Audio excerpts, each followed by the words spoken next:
Good morning बच्चों, स्वागत है आपका मेरे चैनल वर्टेक्स इंस्टीट्यूट पे।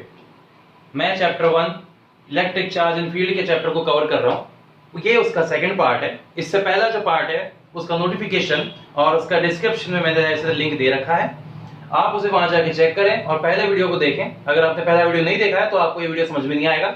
जिन बच्चों ने पहला वीडियो देख लिया है उन बच्चों को ये वीडियो आसानी से समझ में आएगा। ये उसका नेक्स्ट पार्ट है। उस नेक्स्ट पार्ट के अंदर आज हम इन 4 पॉइंट्स को कवर करेंगे। सबसे पहला पॉइंट है हमारा कूलाम लॉ इन इलेक्ट्रोस्टैटिक्स, जिसका इस्तेमाल नीट वगैरह के एग्जाम में ज्यादा होता है। ठीक है, इसका बहुत बेसिक इंट्रोडक्शन होता है, उसके अंदर ध्यान रखना। फिर है next definition of one coulomb charge. एक कूलाम की कितनी डेफिनेशंस हैं और कैसे कैसे है डेफिनेशंस के बारे में बताया जाएगा। फिर नेक्स्ट है सुपरपोजिशन प्रिंसिपल, और इसको कहते हैं force due to group of charges. Multiple charge की वजह से कैसा फोर्स जनरेट होता है उसके बारे में। ये नीट आईआईटी वगैरह के लिए बहुत इंपॉर्टेंट है, ये फर्स्ट ग्रेड का भी क्वेश्चन है। ठीक है, इसलिए इसको अच्छे से ध्यान रखें। नेक्स्ट है vector representation of coulombs law. ये इतना खास नहीं है, पर इसके बेसिस पे आपको आगे की फर्दर स्टडीज, जब आप आगे की रिसर्च करो या आगे की आपको कोई एडवांस स्टडी करोगे तब आपको इसका ज्यादा यूज करने को मिलेगा। 11th 12th के अंदर इसका ज्यादा खास नहीं है यूज, आगे के अंदर है। तो अब ज्यादा टाइम वेस्ट ना करते हुए सबसे पहले मैं अपने टॉपिक पे जाता हूं, कूलाम्स लॉ इन इलेक्ट्रोस्टैटिक्स में, और इसको मैं पूरा डिस्क्राइब करूंगा अच्छे से, और इसमें कुछ इंटरेस्टिंग फैक्ट्स भी हैं वो भी आपको बताऊंगा। बच्चों ध्यान दीजिए। तो ठीक है बच्चों, स्टार्ट करते हैं कूलाम्स लॉ इन इलेक्ट्रोस्टैटिक्स, और इसका क्या यूज है, ये किस काम में आता है और इसको कैसे अंडरस्टैंड करना है, प्लस बच्चे इसे 12th के पेपर में कैसे लिखेंगे वो सब सीखिए। सबसे पहले इसका डायग्राम बनेगा। डायग्राम में हम 2 पॉइंट चार्ज Q1 और Q2 को अज्यूम करेंगे, जिनके बीच की डिस्टेंस R है और इनके बीच में लगने वाला इलेक्ट्रिक फोर्स कैपिटल F है। अब जो आपको यहां पर दिखाई दे रहा है उसे आपको यहां पे वर्ड्स में लिखना है।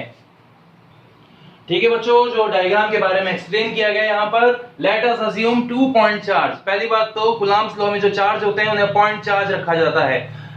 अगर हम ज्यादा बड़े स्फीयर्स ले लेंगे और कुछ ले लेंगे तो फिर ये कूलाम्स लॉ थोड़ा सा वायलेट कर जाएगा, खराब हो जाएगा। ठीक है, तो उन दोनों चार्ज को किस में रखा गया है, एट रेस्ट में रखा गया है, और उनके बीच की डिस्टेंस है r, एंड जो इनके बीच में इलेक्ट्रोस्टैटिक फोर्स है वो है कैपिटल F। ठीक है बच्चों, ये लिखिए आप लोग। तो बच्चों यहां पर देख सकते हैं, according to Coulomb's law in electrostatics, according to Coulomb's law, the electric force between 2 point charges, 2 point charge के बीच का force, is directly proportional to the product of charges. मतलब उन दोनों के मल्टीप्लाई के प्रोपोर्शनल होगा। मतलब जो फोर्स है वो Q1 और Q2 के प्रोडक्ट के डायरेक्टली प्रोपोर्शनल है। ये है रिलेशन नंबर 1। कई बच्चे इसे इक्वेशन कहते हैं, ये इक्वेशन नहीं है बच्चों, ये रिलेशन है। ठीक है, और इस लाइन का दूसरा पार्ट ये कहता है कि जो इलेक्ट्रिक फोर्स है and the electric force is inversely proportional, मतलब एक अपॉन में जाएगा, ये अपॉन में इनवर्सली जाएगा, मतलब व्युत्क्रमानुपाती होगा, to the square of distance के स्क्वायर के। इसे लिखेंगे कैसे बताता हूं। आपने यहां पे फोर्स लिया, प्रोपोर्शनल किया, पहले इनवर्सली का मतलब होता है 1/r और स्क्वायर का मतलब हो गया 1/r²। समझे? तो यहां पे इसका अर्थ ये हुआ, the force is inversely proportional to the square of distance. ठीक है बच्चों, ये है रिलेशन नंबर 2। अब इन दोनों रिलेशंस की मदद से हम क्या करेंगे, कूलाम्स लॉ को प्रूव करेंगे और कूलाम्स लॉ को डिराइव करेंगे। ठीक है बच्चों, अब हम आगे इसके ऊपर बाकी के हिस्से पे ध्यान से देख लेते हैं एक बार। अब कंटिन्यू चलता जाएगा, ये इसे लगातार इसे देखते जाइए, ये कंटिन्यू चलता जाएगा यहां से। अब ये नाउ फ्रॉम रिलेशन 1 एंड 2, भैया इक्वेशन नहीं है, ये रिलेशंस है, ध्यान रखना बच्चों।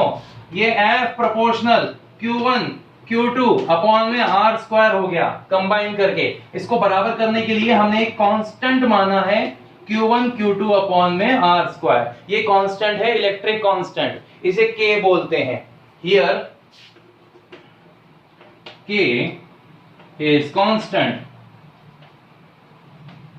इलेक्ट्रिक कांस्टेंट, और इसका वैल्यू होता है 9 × 10⁹ न्यूटन मीटर स्क्वायर पर कूलाम स्क्वायर, इसका यूनिट होता है। ये वैल्यू बच्चों याद रखनी है आपको, कई जगह काम में आएगी, आगे के सभी चैप्टरों के अंदर आपके ये काम में आने वाली है। ठीक है, तो हमारा एक पहला फॉर्मूला जो हमें मिल रहा है वो ये है, बट इट वाज फाउंड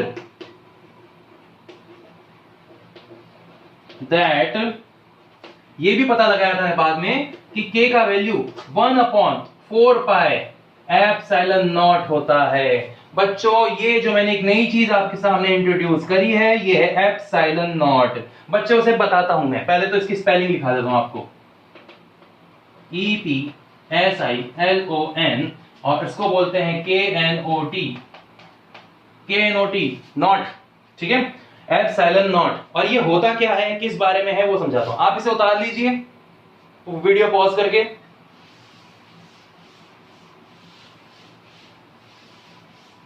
अब आगे हम इसी पे ध्यान देंगे थोड़ा सा।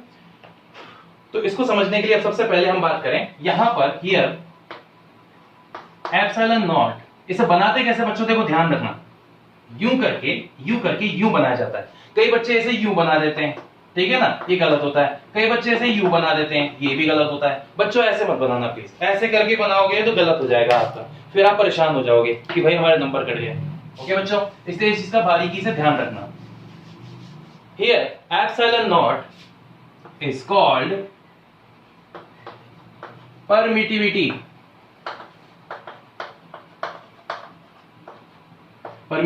of vacuum. वैक्यूम की स्पेलिंग में बच्चों याद रखना, वैक्यूम में डबल आता है। अधिकतर लोग वैक्यूम की स्पेलिंग में बहुत मिस्टेक करते हैं, उसे VACCUM लिख देते हैं, वैक्यूम, ठीक है। वैक्यूम नहीं होता बच्चों, वैक्यूम होता है, ये ध्यान रखिएगा आप लोग। वैक्यूम नहीं होता, वैक्यूम होता है। यहां पर मैं सही स्पेलिंग लिखता हूं एक बार वापस से, आपके बच्चे गलत लिखते हैं, VACCUM, बहुत बार मिस्टेक देखी गई है, ये गलत है, ये सही है, वैक्यूम, ठीक है। और वैक्यूम होता क्या है, जहां कुछ नहीं होता, एयर के मॉलिक्यूल्स तक नहीं होते, खाली स्पेस, जैसा अंतरिक्ष वैक्यूम है, ठीक है, कुछ भी नहीं है वहां पे। ऑर्बिट्स के अलावा, यहां पे हम बात करें प्लैनेट्स के अलावा, स्टार्स के अलावा, पर प्लैनेट और स्टार्स के बीच में गैप होता है, खाली होता है, वहां कुछ नहीं होता, उसे वैक्यूम बोलते हैं।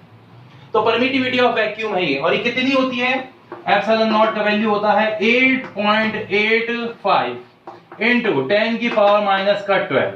इसका यूनिट है कूलम्ब स्क्वायर पर न्यूटन मीटर स्क्वायर, ये इसका वैल्यू है।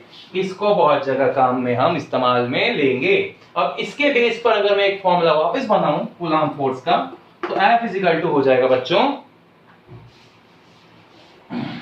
K का वैल्यू रखने के बाद 1/4 pi epsilon not Q1 Q2 upon R square. बच्चों ये फॉर्मूला आया है हमारा विद परमिटिविटी ऑफ वैक्यूम, ये है फॉर वैक्यूम, और ये वाला फोर्स हो जाएगा FM फॉर मीडियम, मतलब इलेक्ट्रिक फोर्स मीडियम पे डिपेंड करता है, उसमें एप्सिलॉन नॉट नहीं, सिर्फ एप्सिलॉन लगाया जाता है, ठीक है बच्चों। ये चीज है, इसको नोट करते जाइए। ये बातें छोटी छोटी सी है ना, इन्हीं के ऊपर क्वेश्चन बनते हैं बच्चों, इन्हीं बातों पे बच्चे ऐसे नुकसान उठाते हैं कि वो इन्हें इग्नोर करते हैं, और इग्नोर करने की वजह से ये नुकसान में आ जाते हैं। अब इग्नोर ना करेंगे तो बहुत सारे नंबर अच्छे से हासिल होंगे, ठीक है। ये वाला फोर्स के मीडियम के लिए और ये वाला फोर्स वैक्यूम के लिए। अभी यहाँ पर खत्म नहीं होता है, ये बहुत अभी लंबा टॉपिक है, ठीक है कि नहीं। अब यहां पर एप्सिलॉन नॉट को तो कहा परमिटिविटी ऑफ वैक्यूम, इसके आगे भी बहुत कुछ है। एप्सिलॉन को कहते हैं परमिटिविटी ऑफ मीडियम। ये अलग अलग होती है, कांच के लिए अलग, पानी के लिए अलग, हवा के लिए अलग। हम बात करें सबसे कम तो हवा के लिए होती है, पर अलग अलग के लिए अलग अलग है। जैसे कांच के लिए अलग होता है, ये सब इंसुलेटर्स के लिए होता है, ये बात याद रखना। इसका रिलेशन इंसुलेटर्स के लिए ही होता है, ठीक है। अगर मान लीजिए मैंने कोई मेटल ले लिया है या कंडक्टर ले लिया, मैं कंडक्टर और इंसुलेटर बाद में बताऊंगा क्या होते हैं डिटेल के अंदर। अगर कोई कंडक्टर होता तो उसका एप्सिलॉन आर होता है इंफिनिटी, ठीक है कि नहीं। ऐसा इंफिनिटी होने की वजह से उसका जो एप्सिलॉन है वो भी क्या हो जाता है, इंफिनिटी हो जाता है, ठीक है। ये ध्यान रखना बच्चों, बहुत इंटरेस्टिंग बात है। अब हम बात करें कूलम्ब फोर्स के अंदर। कूलम्ब फोर्स में एक बहुत ही इंटरेस्टिंग न्यूमेरिकल है जो बहुत कम लोग जानते हैं, मैं आपको बताना चाहता हूं उस न्यूमेरिकल के बारे में। ये वाला टॉपिक आपको क्वेश्चन के तरीके से समझना है, एक एग्जांपल के तरीके से। एक चीज होती है टाइम इंटरैक्शन, या इंटरैक्शन टाइम लिख लो, बात वही है।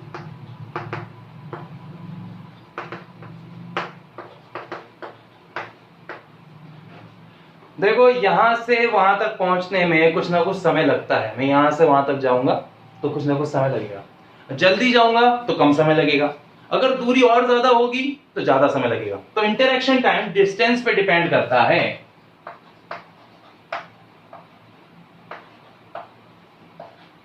डिपेंड्स ऑन डिस्टेंस, ठीक है। इफ आर कितनी हो जाए, 1 लाइट ईयर, अगर r का वैल्यू 1 लाइट ईयर कर दिया जाए। 1 लाइट ईयर बच्चों क्या होता है, इसे आप नेट पे सर्च करिएगा। 1 लाइट ईयर एक डिस्टेंस होती है जो अंतरिक्ष में तारों और जैसे ग्रहों के बीच की दूरी को नापने के काम में आती है, ठीक है। इतनी ज्यादा डिस्टेंस पे, मान लो एक चार्ज मेरी धरती पर रखा है और एक चार्ज किसी और ग्रह पर रखा है अंतरिक्ष में, मंगल ग्रह या फिर उससे आगे प्लूटो वगैरह किसी पे भी रखा हुआ है, तो उनके बीच में फोर्स लगेगा। हाँ बिल्कुल, कूलाम लॉ बहुत पावरफुल फोर्स है। इस पावरफुल फोर्स की कैलकुलेशन आपको देखनी होगी। ये बहुत ही इंटरेस्टिंग फोर्स है, ठीक है। इलेक्ट्रोमैग्नेटिक फोर्स भी कहते हैं इसको, क्योंकि बहुत पावरफुल फोर्स होता है नेचर का, ठीक है। ये 1 लाइट ईयर कर दी जाए अगर डिस्टेंस को, तो देखो बच्चों क्या होता है, ये चार्ज है q1, इनके बीच का डिस्टेंस है 1 लाइट ईयर ly, और ये q2, तो q1 से q2 और q2 से q1 पे फोर्स लगेगा, फोर्स एक्सपीरियंस आफ्टर 1 ईयर। मतलब यहां से यहां तक और वहां से वहां तक फोर्स को पहुंचने में, उन्हें एक दूसरे को फोर्स महसूस कराने में ही 1 साल का समय लग जाएगा।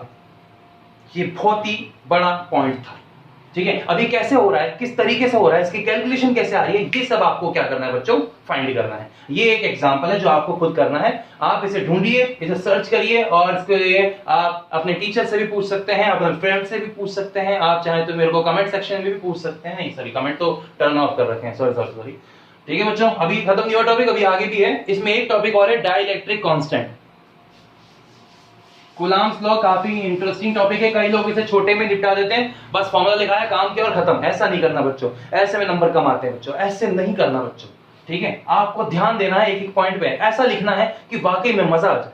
अभी आप क्या कर रहे हो, 11th और 12th में फाउंडेशन पे तैयारी कर लो। फाउंडेशन की तैयारी ऐसी होती है जिसके अंदर आपको डिटेल में सीखना होता है हर चीज। उसके बाद आप नीट और आईआईटी और कंपटीशन में चले जाते हो, उसके बाद आप एयरफोर्स में चले जाते हो, ऐसे कॉम्पिटिशन्स में, तो वहां पर ये थ्योरी काम नहीं करती, वहां पे सिर्फ फॉर्मूला और उसके पीछे छिपा हुआ कॉन्सेप्ट काम करता है। वहां की तैयारी अलग है, शॉर्ट ट्रिक्स में काम कराते हैं वहां पे। उन शॉर्ट ट्रिक्स में आपने एक तो ट्रिक देख ही ली है अंडर रूट वाली, ऐसी और ढेर ट्रिक्स हैं बहुत सारी, जो आपको मैं धीरे धीरे वीडियोस में कवर कराता जाऊंगा in the numericals. Her topic के बाद एक न्यूमेरिकल सीखने से आपको फायदा ही होगा। तो अब हम इसके आगे ध्यान देते हैं। Dielectric constant epsilon R कहते हैं इसे बोलते हैं एप्सिलॉन आर। और इस एप्सिलॉन आर का एक दूसरा नाम है रिलेटिव परमिएबिलिटी। रिलेटिव परमिएबिलिटी, अब इसकी डेफिनेशन कैसे बनेगी वो समझाता हूं आपको। पहले इस सेक्शन पे ध्यान देना है। ये मैंने लिखा एप्सिलॉन आर का फॉर्मूला, एफ अपॉन में एफएम। भाई एफ का मतलब होता है इलेक्ट्रिक फोर्स इन वैक्यूम, और एफएम का मतलब है इलेक्ट्रिक फोर्स इन मीडियम, ठीक है। सुन लिया एक बारी में, force in vacuum, force in medium, electric force. इनका रेशो है, यहां पर क्या है, रेशो। और उस रेशो किसके बराबर है, रेशो है डाइलेक्ट्रिक कांस्टेंट के बराबर। तो इसे ऐसे लिखेंगे, इसकी डेफिनेशन होगी द रेशो, इसे ऐसे लिखेंगे, the ratio of electric force in vacuum to the force in medium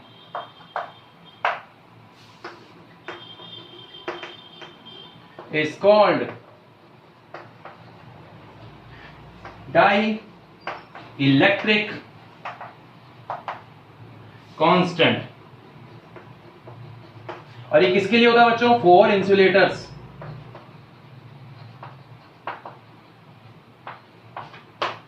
ठीक है, ये चीज हुई। तो इसका फॉर्मूला आप यहां लिख सकते हैं,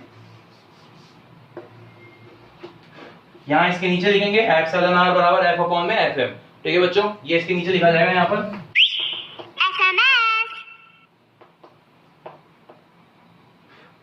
ओके बच्चों। तो ये रहा इसका फॉर्मूला।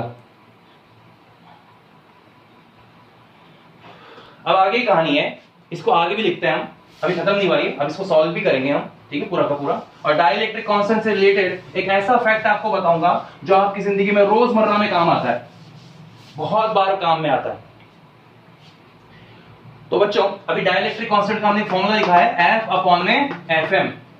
एफ का फॉर्मूला अभी अभी हमने लिखा था 4 pi epsilon not Q1 Q2 upon में R स्क्वायर, और यहीं पर 1 upon 4 pi epsilon Q1 Q2 upon में R स्क्वायर। ये वाला टर्म इससे कैंसिल, 4 पाई से 4 पाई कैंसिल, और एप्सिलॉन R का फॉर्मूला हो गया एप्सिलॉन बाई एप्सिलॉन नॉट। अब इसकी डेफिनेशन क्या होगी, simple, the ratio of permittivity of medium to the vacuum is called dielectric constant या relative permeability permittivity relative permittivity.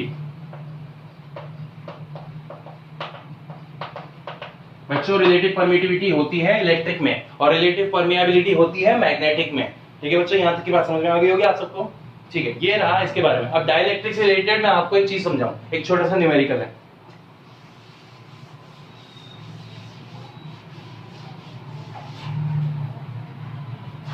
The force in water is equal to force in vacuum या जैसे normal condition upon में epsilon R. ये भी ऐसा हो सकता है कि नहीं, बिल्कुल इस फॉर्मूले को मॉडिफाई करो।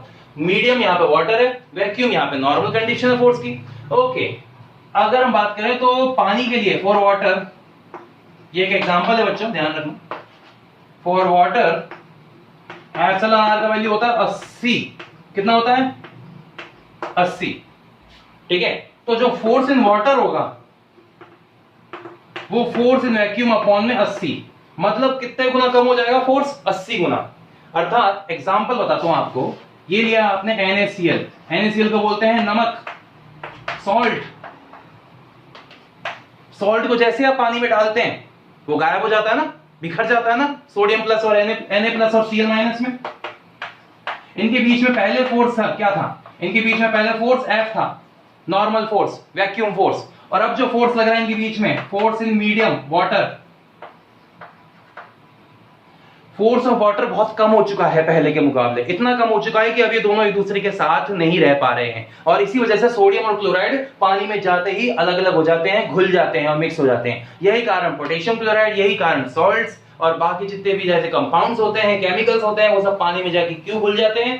पानी में इसलिए घुल जाते हैं बिकॉज उसका डाइलेक्ट्रिक कांस्टेंट 80 होता है, जो बहुत ही ज्यादा होता है। दूसरा, पानी की एक खासियत होती है, वाटर हैज पोलर नेचर। ये भी एक फैक्ट है केमिस्ट्री के अकॉर्डिंग। बच्चों water has polar nature, polar nature इसका मतलब ज्यादातर पोलर कंपाउंड्स होते हैं ना जो, उनको डिसॉल्व करता है, नॉन पोलर को नहीं। जैसे मीथेन वगैरह हो गई, या फिर हम बात करें मीथेन के अलावा पेट्रोल हो गया, या फिर हम बात करें केरोसिन वगैरह, ये सब नॉन पोलर होते हैं। नॉन पोलर पोलर में सॉल्व नहीं होंगे। ओके, ये ध्यान रखना। इसका एक बहुत अच्छा सा एग्जांपल बताता हूं आपको, बहुत काम आएगा आपके।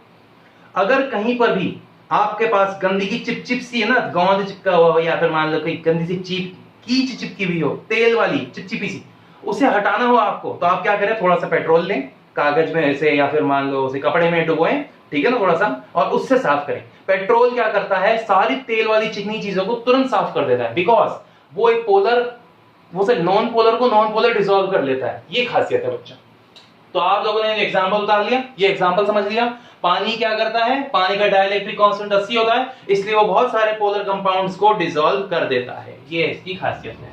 ठीक है बच्चों, तो हमारा एक टॉपिक यहाँ पे पूरा होता है। अब हम दूसरा टॉपिक शुरू करेंगे, डेफिनेशन ऑफ 1 कूलम। वो ज्यादा बड़ा टॉपिक नहीं है, छोटा ही टॉपिक है। सेकंड,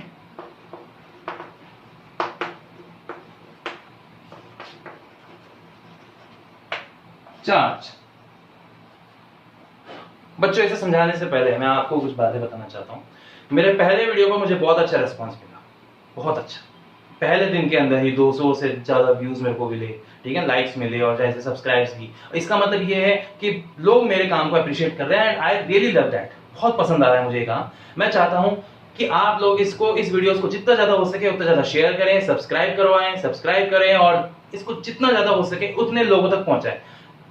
सभी के माँ बाप के पास इतने पैसे नहीं होते बच्चों कि वो अपने बच्चों के लिए एक हाई स्टडी या फिर एक महंगी स्टडी अफोर्ड कर पाए, ठीक है कि नहीं। एक महंगी कोचिंग का खर्चा बहुत ज्यादा होता है। तो इसीलिए मैंने ये वीडियोस तैयार किए नॉर्मल चीजों से, बिल्कुल सस्ते कामों से, ताकि उन बच्चों के लिए एडवांस खर्चा ना हो सके। अगर मैं हैवी प्रोजेक्टर वगैरह से लेके चीजें लगाता तो इतना खर्चा हो जाता मेरा कि मैं उसको लगाकर उससे पैसे कमाता। वो पैसे जाहिर सी बात है फिर मैं वीडियो सब्सक्राइब नहीं करवा पाता पूरा का पूरा, ठीक है। तो इसीलिए बच्चों इस चीज का ध्यान रखें कि आपके पास अभी बहुत अच्छा नॉर्मल मैटर है, ये कोर्स करवा देगा आपको 11 12 का पूरा। अभी आप 12 पढ़ रहे हैं तो पूरा 12 का चैप्टर आपका अच्छे से क्लियर हो जाएगा इसके अंदर। बच्चों मैं चाहता हूं कि आप इसे लोगों तक पहुंचाएं, जरूरतमंदों को देख पहुंचाएं। पहुंचाने से फायदा ये होगा, आपको भी दुआ मिलेगी, मुझे भी दुआ मिलेगी। और बात बची, मेरे पास इस चैप्टर से लेकर जितने भी चैप्टर हैं अपने 12th फिजिक्स के कोर्स के सारे करवाऊंगा और सबके वीडियो बनाकर प्लेलिस्ट बनाकर सब कुछ शेयर करूंगा। ये फ्री ऑफ कॉस्ट होगी, किसी को कुछ नहीं मिलने वाला बच्चों। इसका फायदा ये है बच्चों कि बस मैं तो अपना नीट, आईआईटी और बाकी क्लासेस को लेकर भी अपने आप को हैंडल कर लूंगा। मैं तो कॉलेज के बच्चों को पढ़ा सकता हूँ और भी चीजों कर सकता हूँ, मैं उनसे पैसे कमा सकता हूँ, पर 11 12 के बच्चों के पास नहीं हो पाता। और मैंने जिस बैकग्राउंड एरिया से देखा है ना बच्चों को, सच में कह रहा हूँ, उनकी बहुत जरूरत होती है उन्हें, और वो बच्चे फीस नहीं दे पाते। मैं अपनी टीम वर्क के अंदर काम नहीं कर सकता था, इसलिए मैंने अपना नया इंस्टीट्यूट वर्टेक्स इंस्टीट्यूट के लिए नाम से इसे ओपन किया और बच्चों को ये फ्री सर्विस प्रोवाइड कराने की कोशिश की। सब्सक्राइबर बढ़ जाएंगे तो पैसे मुझे अपने आप मिल जाएंगे, इसकी बड़ी बात नहीं है। व्यूज मिल जाएंगे तो अपने आप मिल जाएंगे पैसे तो, पर ये वीडियो फ्री जानी चाहिए बच्चों के पास। उनको मदद मिलनी चाहिए, उनको मदद मिलनी चाहिए। मैं हर टॉपिक के साथ एक न्यूमेरिकल वगैरह सब कुछ करा इसलिए रहा हूं ताकि उनको ये समझने में मदद मिले। कोचिंग का ज्वाइन करने का एजेंडा सिर्फ ऐसा है मेरा कि मैं एक कुछ अलग कोर्सेज कराता हूं, उसका अलग से पैसा लेता हूं, वो मेरा पर्सनल है, क्योंकि मेरे पास कुछ चीजें हैं जो जिनका कॉपीराइट है मेरे पास। ओके, उन चीजों को सिखाने का मैं अलग से पैसा लेता हूं क्योंकि वो सिर्फ मैं ही सिखा सकता हूं। ओके, ठीक है बच्चों, तो हम अपने टॉपिक पे वापस आ जाते हैं। Differentiation of 1 coulomb charge, sorry, definition of 1 coulomb charge. I'm sorry for the differentiation word. Okay, I'm really glad. Sorry. Now, सबसे पहली डेफिनेशन है अकॉर्डिंग टू कूलम्स लॉ, और एग्जाम में कई बार पूछी भी आती है। The amount of 1 coulomb charge is equal to that force, is equal to the force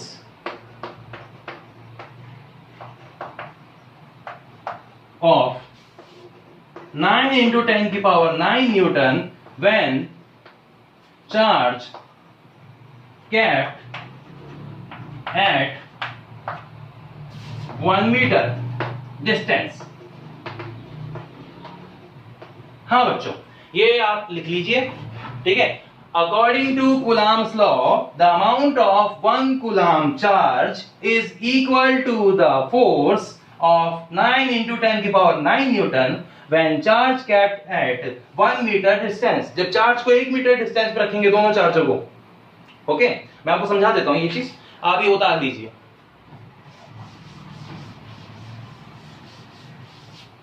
बच्चों देखो, F is equal to 9 into 10 की पावर 9, सॉरी कैसे, पहले फॉर्मूला लिखते हैं, K Q1 Q2 अपॉन में R स्क्वायर।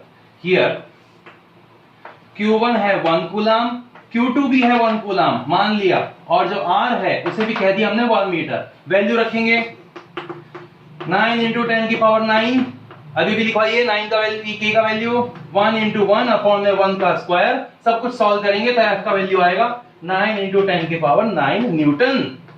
इसकी मदद से आप 1 कूलम्ब को डिफाइन कर सकते हो, ठीक है बच्चों। ये रही आपकी पहली डेफिनेशन इसकी, इसे भी उतार लीजिए आप। अब मैं सेकंड डेफिनेशन लिखवाने जा रहा हूं।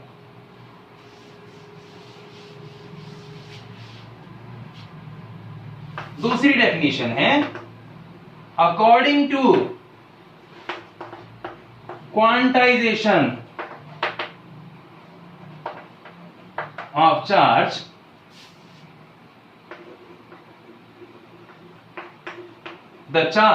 the 1 coulomb charge is equal to the charge of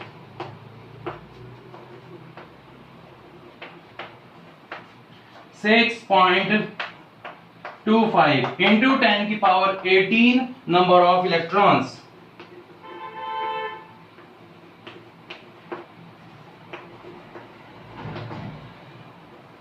ठीक है बच्चों, मतलब जब n का वैल्यू 6.25 into 10 की पावर 18 होता है तब q का value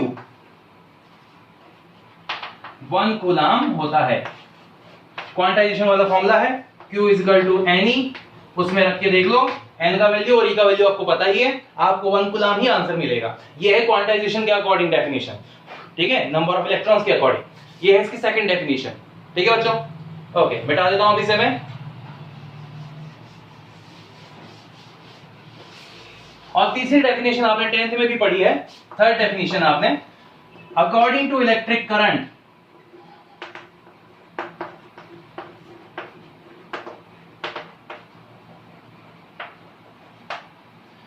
the 1 coulomb charge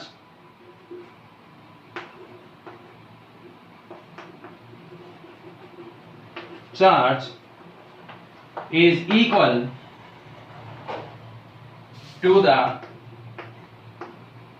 to that charge which is flow through conductor when 1 ampere of electric current flows for 1 second। बच्चों ये है वो डेफिनेशन जो मेन डेफिनेशन है आपकी, ठीक है ना। इसका ना जो फॉर्मूला है, इसका जो वैल्यू मैं ऊपर लिखा देता हूँ, ठीक है। ये आपने 10th में पढ़ी है इसकी, पर हर चीज का कई चीजों से मतलब होता है। हम तो कूलाम लॉ से भी करेंगे, हम तो क्वांटाइजेशन से भी करेंगे, हम तो इलेक्ट्रिक करंट से भी करेंगे, क्योंकि 1 coulomb is equal to 1 ampere into 1 second. ये याद रखना, ये इलेक्ट्रिक करंट की डेफिनेशन के हिसाब से बनाया मैंने 1 कूलाम की डेफिनेशन को, ठीक है बच्चों। ये चीज होती है, ओके। ये याद रखना बच्चों, फंडामेंटल यूनिट होती है ना जो, वो एम्पियर होती है ना कि कूलाम, और ठीक है ना कि कूलाम। तो कूलाम जो है वो फंडामेंटल यूनिट से मिलकर बनाई गई है। 1 कूलाम और 1 सेकंड दोनों फंडामेंटल है, इससे मिलाकर अपने को तैयार की गई है, इसलिए इसे फंडामेंटल यूनिट भी कह सकते हैं इसकी, ठीक है बच्चों। यहां तक टॉपिक कंप्लीट होता है। अब इसके आगे का टॉपिक है सुपरपोजिशन प्रिंसिपल, ओके। उसे लिखवाने के लिए मैं थोड़ा सा टाइम चाहता हूं, ठीक है बच्चों। अगला टॉपिक है हमारा सुपरपोजिशन प्रिंसिपल, यानी कि electric force due to group of charges. Group of charges का क्या मतलब है उसको समझाने के लिए मैं आपको सबसे पहले यहां पर कुछ चीजों पे गौर करने के लिए कहता हूं। यहां पर मैंने एक चार्ज माना है Q0। ये Q0 होता है टेस्ट पॉजिटिव चार्ज, इसके बारे में आगे लिखाऊंगा मैं आपको। फिर यहां पर एक चार्ज रखा है Q1, फिर यहां पर एक चार्ज रखा है Q2, यहां पर एक चार्ज रखा है Q3 और यहां पर एक चार्ज रखा है Qn। मतलब 1 2 3 4 5 6 7 8 9 10 11 करते हुए खूब सारे चार्ज Qn। Q1 की जो Q0 से डिस्टेंस है वो है R1, ओके। वेक्टर को भी मारोगे, ठीक है। और यहां पर इसकी डिस्टेंस है वो है R2, इसकी डिस्टेंस है वो है R3 और इसकी डिस्टेंस है वो है Rn। अब बच्चों ध्यान से देखिए, Q1 ने Q2 Q0 पे फोर्स लगाया इस डायरेक्शन में, ये रहा F1, ठीक है। Q2 ने Q0 पे फोर्स लगाया इस डायरेक्शन में, ये हो गया F2। Q3 ने फोर्स लगाया ऊपर की साइड, ये हो गया F3। और ये रहा Q1 ने फोर्स लगाया, ये हो गया Fn। तो इसका मतलब जो टोटल फोर्स होगा वो इन सभी फोर्सेस का वेक्टर सम होगा, ठीक है। ये चीज, एक मिनट मैं इसकी थ्योरी दिखा देता हूं आपको, ठीक है बच्चों। आगे ध्यान देते हैं। Let us assume Q1, Q2, Q3, dot dot dot dot Qn charges, खूब सारे चार्ज हैं kept around Q0, और Q0 के चारों ओर रखे गए। ये 2D में नहीं रखे गए बेटा, 3D में रखे गए हैं, कहीं भी हो सकते हैं, दाएं बाएं ऊपर नीचे, समझ रहे हो तुम। एंड देयर फोर्सेस, और उनके फोर्स हैं F1, F2, F3 करते हुए Fn। अब जो टोटल फोर्स होगा वो इन सबका वेक्टर सम होगा। अब हमें डायग्राम और इसकी जरूरत नहीं है, ठीक है बच्चों, ठीक है बच्चों।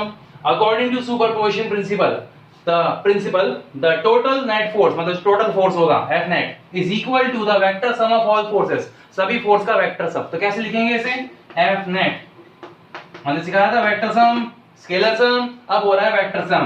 F1 plus F2 plus F3 plus, और ये करते हुए Fn।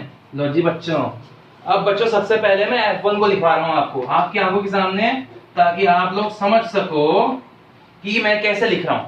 F1 दो चार्ज के बीच में था, Q0 और Q1, और उनके बीच का डिस्टेंस था R1, उसका स्क्वायर, और वेक्टर है तो R1 का कैप।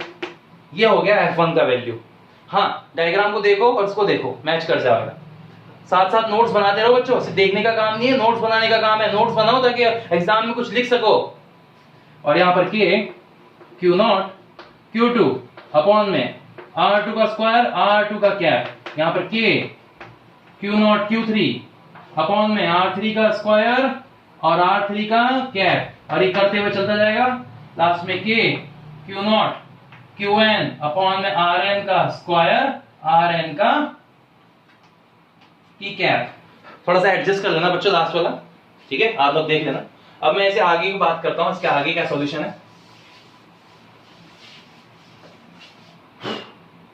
चलो बच्चों इसमें कुछ देखते हैं कॉमन K और Q है, बस K और Q0।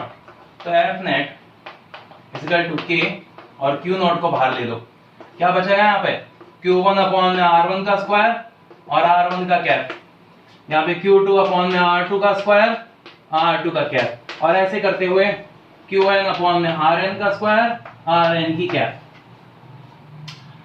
बच्चों इन सब के अंदर वेक्टर सम है, तो हम इसको ऐसे सॉल्व नहीं कर सकते।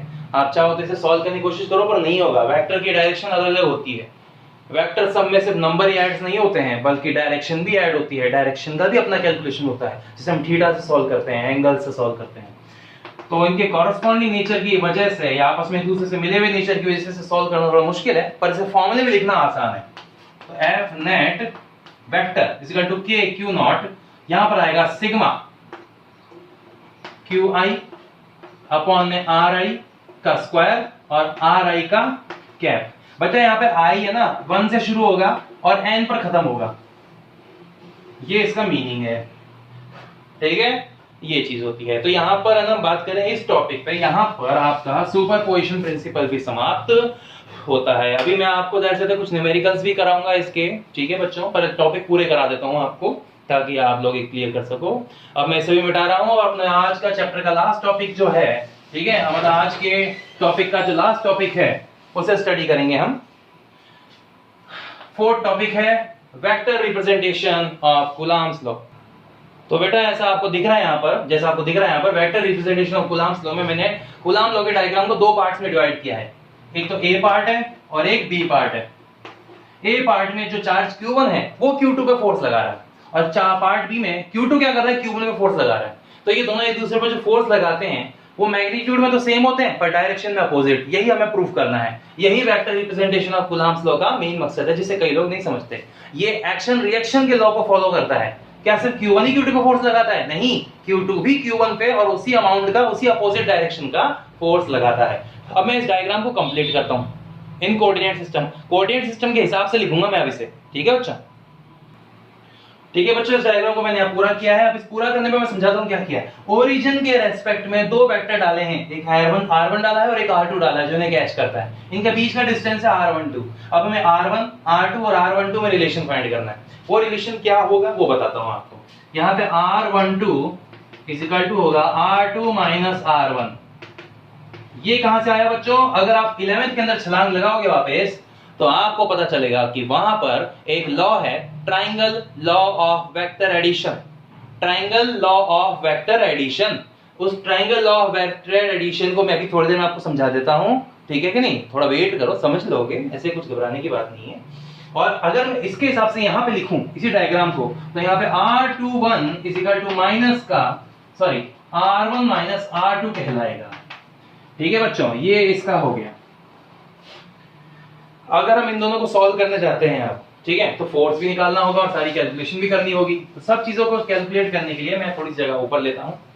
यहाँ पे R12 vector is equal to R2 minus R1 आ रहा है। अगर मैं माइनस का R1 आगे लिखूं और R2 प्लस का पीछे लिखूं, तो ये माइनस कॉमन लेकर R1 माइनस R2 लिख सकता हूं या नहीं? हाँ सही है, R1 माइनस R2 को हम यहां लिख सकते हैं। तो ऐसे हिसाब से R12 वेक्टर क्या निकला, माइनस R21 वेक्टर। ये माइनस में अपोजिट है, इसे इक्वेशन नंबर 1 कह देंगे हम, ठीक है। पर अब डायग्राम की जरूरत नहीं है, डायग्राम आप लोगों ने उतार लिया होगा।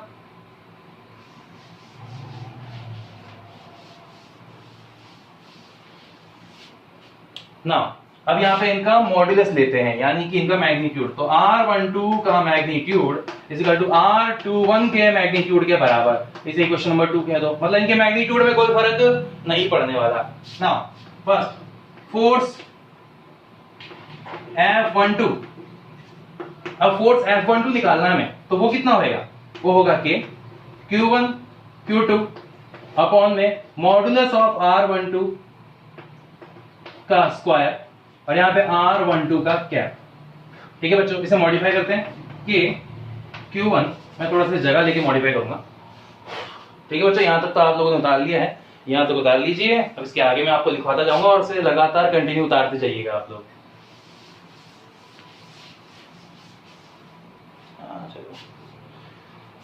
F12 इज इक्वल टू के Q1 Q2 अपॉन में R12 का मॉड्यूलस का स्क्वायर डॉट R12 वेक्टर और अपॉन में यहाँ पे R12 का वेक्टर का मोड।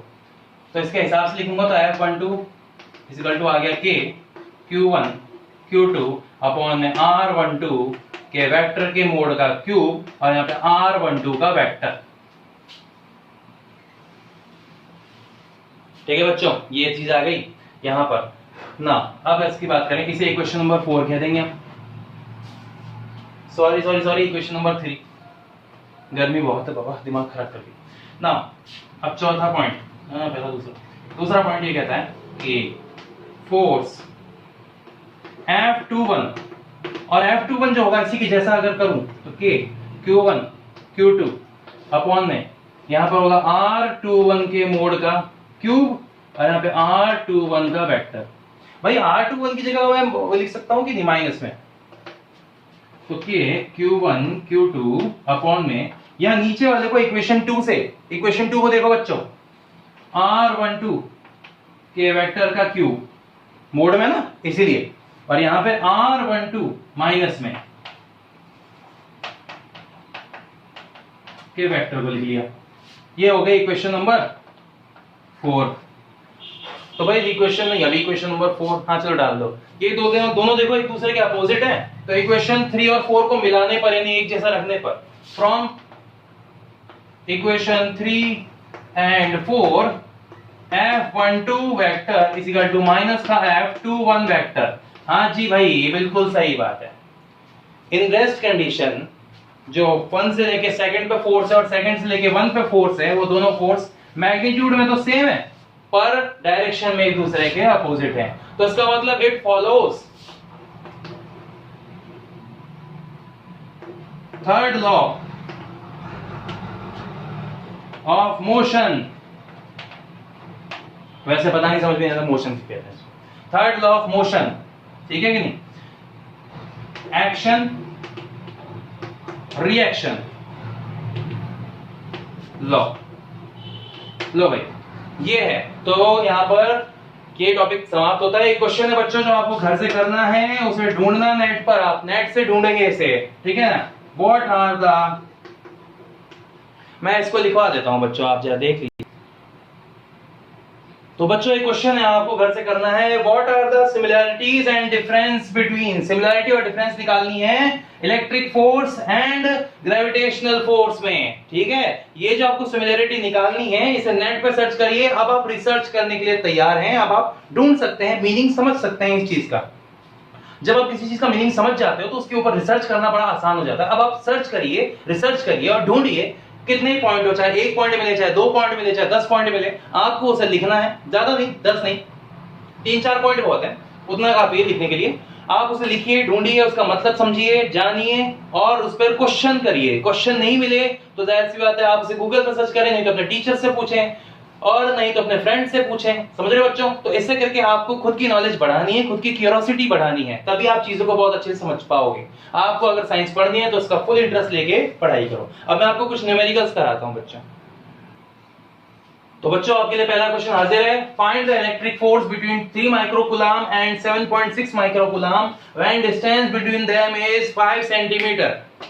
मतलब यहां पर Q1 का वैल्यू दिया गया है 3 माइक्रोकूलम, जिसे हम ऐसे लिखेंगे बच्चों, माइक्रो का मतलब होता है 3 into 10⁻⁻6 कूलम। अच्छा, Q2 का वैल्यू दे रखा है 7.6 माइक्रोकूलम, जिसका मतलब होगा 7.6 into 10⁻⁻6 कूलम। ये माइक्रो, नैनो, फलाना ढिंगा, ये सब आपको पता है, और जिसको नहीं पता है वो इन्हें जाहिर सी बात है ढूंढ सकता है 11th की बुक में। 11th की बुक में साफ साफ लिखा हुआ है फर्स्ट चैप्टर में। ठीक है, नहीं मिले तो बुक के लास्ट पेज में कुछ अपेंडिक्स नाम की चीज है, उसमें चार्ट्स लिखे हैं, कुछ पेजेस हैं, उसमें इन सबके वैल्यू को अच्छे से एक्सप्लेन किया गया है। अब आर का वैल्यू बच्चों कितना दिया है, 5 सेंटीमीटर। तो फिजिक्स में हम सेंटीमीटर को ऐसे लिखते हैं 5 into 10⁻⁻2 मीटर। ये इस तरीके से ऐसे करके करोगे क्वेश्चन तो सॉल्व होगा, वरना सॉल्व नहीं होगा। अब हम फॉर्मूले को पुट कर देंगे, ठीक है कि नहीं। फॉर्मूले में इस वैल्यू को देखो कैसे हो जाएगी पुट।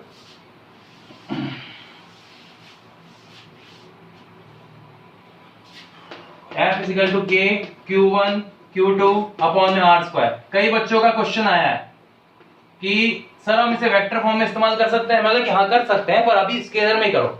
वेक्टर फॉर्म में कॉम्प्लिकेशन हो जाती है, जब जरूरत पड़े तब वेक्टर फॉर्म यूज करें, वरना स्केलर से काम चलाएं। तो बेटा K का वैल्यू होता है 9 into 10⁹। Q1 का वैल्यू है 3 into 10⁻⁻6। भाई Q2 का वैल्यू है 7.6 into 10⁻⁻6 और नीचे है R²। बच्चों R² मतलब एक बार लिखोगे कि 2 बार? कई बच्चे स्क्वायर में लिख जाते हैं, मिस्टेक करते हैं, नुकसान होता है, गलती करते हैं। ऐसे करने से नंबर कटते हैं, नंबर भी कटते हैं, दूसरा कैलकुलेशन भी मुश्किल हो जाती है। R², 5 into 10⁻⁻2, 5 into 10⁻⁻2। ले बेटा, आसान, बिल्कुल आसान तरीका ये। ऐसा करने से कभी गलती नहीं होगी तुम्हारी, कैलकुलेशन भी आसानी से होगी, काम भी आसानी से होगा और तुम्हें मजा भी आएगा सॉल्व करने में, क्योंकि भाई यही चीजें तो हैं जो तुम्हें मदद करती हैं आगे। अब इसको सॉल्व करना है, तो देखो सॉल्व करने का टेक्निक क्या है बच्चों, कि मैं इसके अंदर एक, सबसे पहले आपको मैं बताऊं इसको सॉल्व कैसे किया जाता है। सॉल्व करने के लिए आपको सबसे पहले नंबर को एक तरफ, सारे नंबर्स, जैसे 9 हो गया, 3 हो गया, 7.6 हो गया, नीचे 5 हो गया, इनको अलग कर लिया। और यहाँ 10⁹9, 10⁻⁻6, 10⁻⁻6, नीचे 10⁻2, 10⁻2 कर दिया। अरे काम करो तो सबसे पहले सेपरेशन सीखो, सेपरेशन कर लो, आसानी से काम होगा। इसको सॉल्व करो कैलकुलेटर से, इसको मल्टीप्लाई करो, इसको मल्टीप्लाई करो। देखो मल्टीप्लाई करके क्या आता है, मैं तो क्या तुरंत करने के फटाफट से कैलकुलेटर यूज कर दूंगा। चाहो तो आप कैलकुलेटर कर लो, नहीं तो अपने हाथों से कर लो। इसका आंसर आ रहा है 205.2 और नीचे आ रहा है 5 × 5 25। इसमें 10⁻9, ओके, और यहाँ पर 10⁻6, 10⁻6, 10⁻+2 और 10⁻+2, माइनस के 2 ऊपर आके +2 में बदल गए। इसको इससे डिवाइड करो, divide by 25, it's answer is 8.208 into, अब इसमें 10 की पावर कितनी बच्चों, देखो 9, 2 और 2 प्लस के हैं, अलजेब्रिक सम। कौन सा सम? अलजेब्रिक सम, स्केलर सम। 9 और 2 11, 11 और 2 13, 13 - 12 हो गया 10⁻1। ठीक है, इसको लिखेंगे तो होगा 82.08 न्यूटन। ये इसका आंसर आ रहा है बच्चों, ये इसका करेक्ट सॉल्यूशन हो रहा है। अगला क्वेश्चन, ठीक है बच्चों, अगला क्वेश्चन जो है डायग्राम से, ये एक्चुअली 11th के हिस्से का कोर्स का क्वेश्चन है, तो इसमें समझाता हूँ। ये एक्चुअली गोल्ड लीफ इलेक्ट्रोस्कोप से जुड़ा हुआ है। ऐसे क्वेश्चन बच्चों को बहुत डिफिकल्ट होते हैं सॉल्व करना, दिक्कत करते हैं, तो मैं इनको आसान तरीके से बताता हूँ। सबसे पहले यहाँ पर दो मास के एक बड़े बड़े बड़े हैवी गोले यानी कि स्फीयर्स लटकाए गए हैं जिनका चार्ज Q है। इन्हें L लंबाई से लटकाया गया है, इनके बीच का एंगल है थीटा।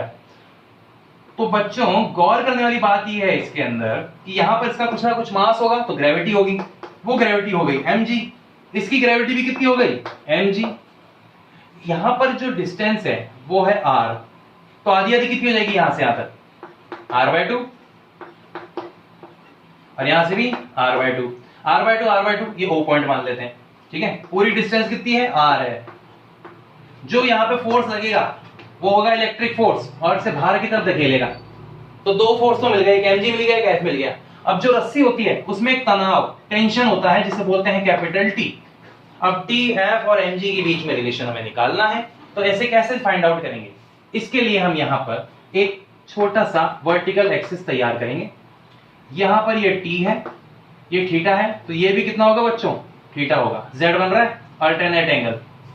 ठीक है, इसके अंदर T का इधर आ जाएगा T cos थीटा।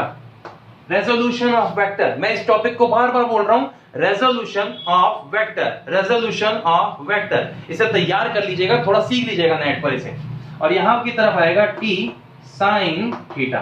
तो बेटा इनको और इनको बराबर करके T cos थीटा बराबर आ गया mg और T sin थीटा बराबर आ गया f। यहां तक बात समझ में आ गई? हमें निकालनी है फाइंड द रेडियस, नहीं sorry find the distance. r निकालनी है इस क्वेश्चन में, हमें r निकालनी है। अब r कैसे निकलेगा वो देखो, सारे डायग्राम को मारो गोली, आपने को तो बस इससे मतलब है। ठीक है कि नहीं?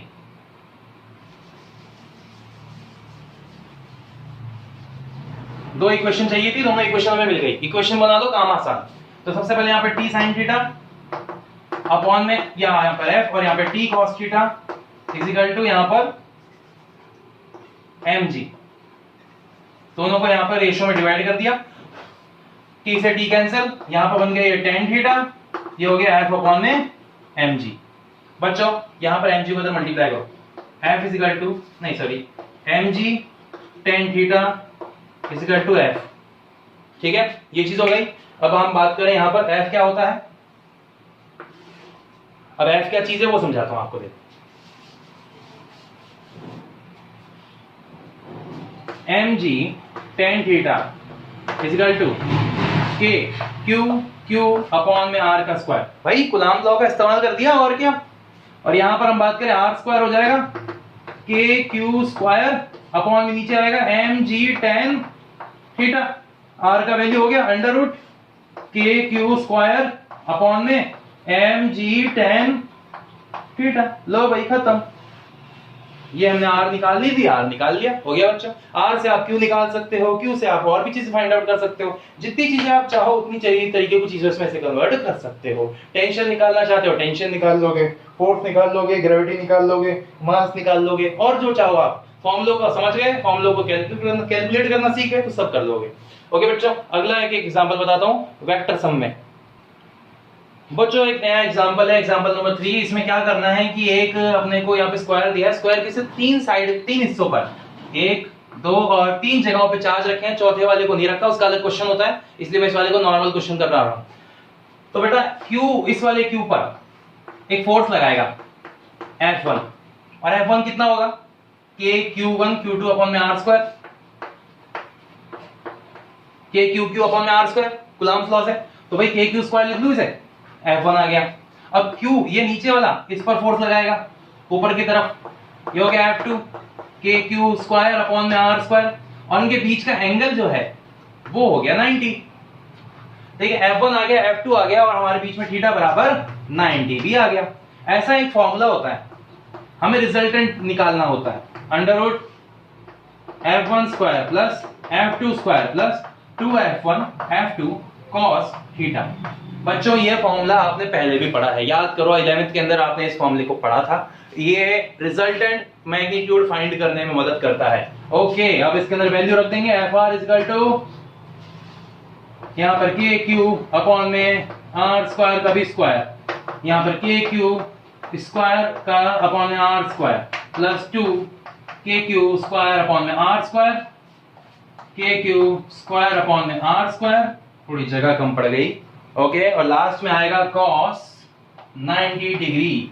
बच्चों cos 90 का वैल्यू होता है 0, और जिससे वो जुड़ा हुआ है, जिससे भी मल्टीप्लाई हो रहा है, वो टर्म भी क्या हो जाएगी 0, इसलिए उसको हटा दो। बच्चा क्या ये F R is to under root 2 times हो गया, 1 और 1 2, के क्यू स्क्वायर अपॉन में आर स्क्वायर। ठीक है बच्चों, इसके अंडर रूट से हम इसे बाहर निकाल सकते हैं स्क्वायर को, और जो रिजल्टेंट फोर्स आएगा अपना, उसका आंसर होगा एफ आर इक्वल टू के क्यू स्क्वायर अपॉन में आर स्क्वायर अंडर रूट 2। बेटा सॉल्व करके देख लेना, यही आंसर आएगा। ठीक है, यही चीज है। अब मैं आपको एक ना ऐसे तो कुछ क्वेश्चंस हैं जो आपको घर से करने के लिए दे रहा हूं बच्चों, ठीक है, वो आप करिएगा। ठीक है बच्चों, मैंने आपको 2 एग्जांपल दिए हैं, एक एग्जांपल नंबर 4, एक एग्जांपल नंबर 5। एग्जांपल नंबर 4 को आपको जैसे अभी बताया वैसे ही हल करना है। एक वेक्टर फोर्स यहाँ पर, एक वेक्टर फोर्स यहाँ पर, F1 F2 की वैल्यू लिख लेना। इनके बीच का एंगल बता देता हूँ, वो है 60 डिग्री। क्यों? क्योंकि ये इक्विलैटरल ट्राइंगल है जिसका हमेशा एंगल 60 डिग्री ही होता है, इक्विलैटरल ट्राइंगल। ये बातें भी याद रखनी है बच्चों। Next example number 5, the force in vacuum is 160 newton, 160 newton है, and the force in medium is 2 newton. Medium में जो फोर्स है वो 2 न्यूटन है, 2 न्यूटन है। तो डाइलेक्ट्रिक कांस्टेंट निकालना है, और साथ साथ जिस मीडियम का ये डाइलेक्ट्रिक कांस्टेंट है उसका नाम भी लिखना है। तो बच्चों आज के टॉपिक और आज की क्लास यहीं पे समाप्त होती है। मैं चाहता हूं कि आप लोग इस वीडियो को ज्यादा शेयर करें, सब्सक्राइब करें, लाइक करवाएं। ठीक है बच्चों, इतना तो आप कर ही सकते हैं। थैंक यू बच्चों for this journey of us. आज के लिए बहुत अच्छा लगा आपसे मिलके। ठीक है, तो वर्टेक्स इंस्टीट्यूट शिखर, वर्टेक्स का मतलब शिखर, एक यूनिक आइडेंटिटी है। ठीक है बच्चों, इसका नाम रोशन करना है सबको। धन्यवाद, थैंक यू।